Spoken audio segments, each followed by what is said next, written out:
এখন বাড়িতে থাকার কারণে রান্নাবাড়ি নিয়ে অত ভাবতে হয় না। রান্নাবাড়ি থেকে কিছুদিনের জন্য ছুটি পাইছি।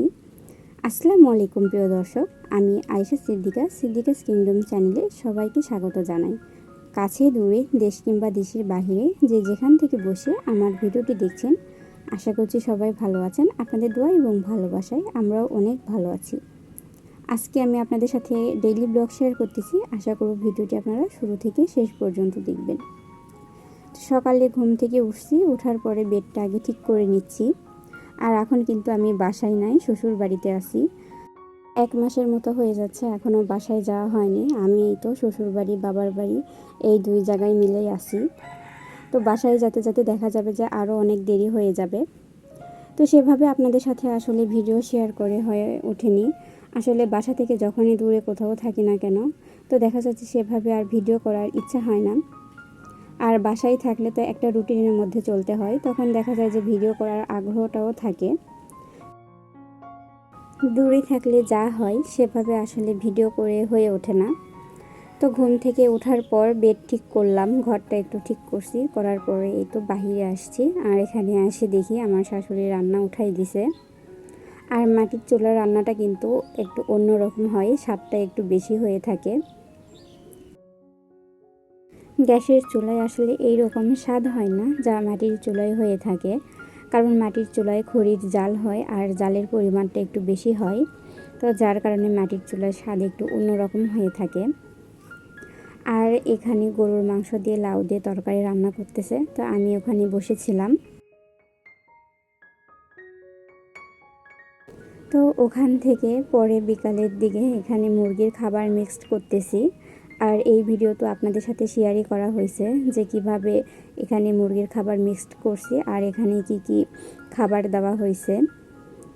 তো এরপরে আমি মুরগিদের খাবার দিলাম আর সেগুলোর ভিডিও একটু আপনাদের সাথে শেয়ার করতেছি। তো বাসায় বসে বসে কি করব, এখানে একা একা ছিলাম, তো সময় যাচ্ছিল না, তাই এরকম মাঝে মাঝে একটু ভিডিও করি। কিন্তু ভিডিও করার পর ভিডিও যে এডিট করব সেই সময়টা হয়ে ওঠে না। এগুলো ভিডিও আমি অনেক দিন আগেই করে রাখছিলাম, কিন্তু এডিট করে যে ভয়েস দিব তারপরে আপনাদের সাথে শেয়ার করব সেটা আসলে হয়ে ওঠেনি।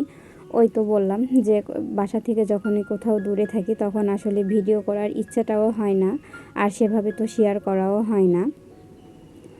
তো এরপরে বিকালের দিকে আমি বাহিরে যাই।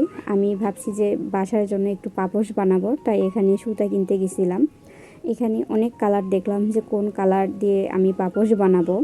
এর আগে তো 2টা পাপোশ বানাইছিলাম, তো ভাবলাম যে আরেকটা পাপোশ বানাই বাসার জন্য। তো এখানে সুতা কিনতে গেছি।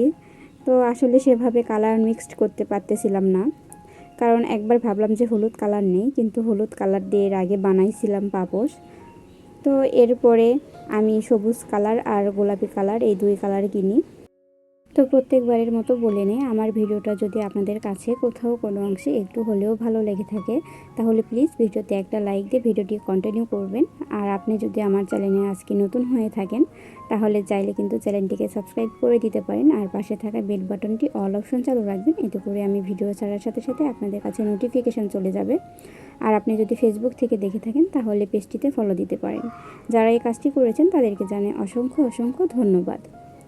তো এরপরে বাসায় আসলাম, আসার পরে এই সুতাগুলো লাসি হিসাবে ছিল, তো সেখান থেকে আমি এখন গোল গোল করে নিব, কারণ গোল করলে পাপোশ বানাতে সুবিধা হয়। তো একটার করা হয়ে গেছে, তো আবার আরেকটা করব।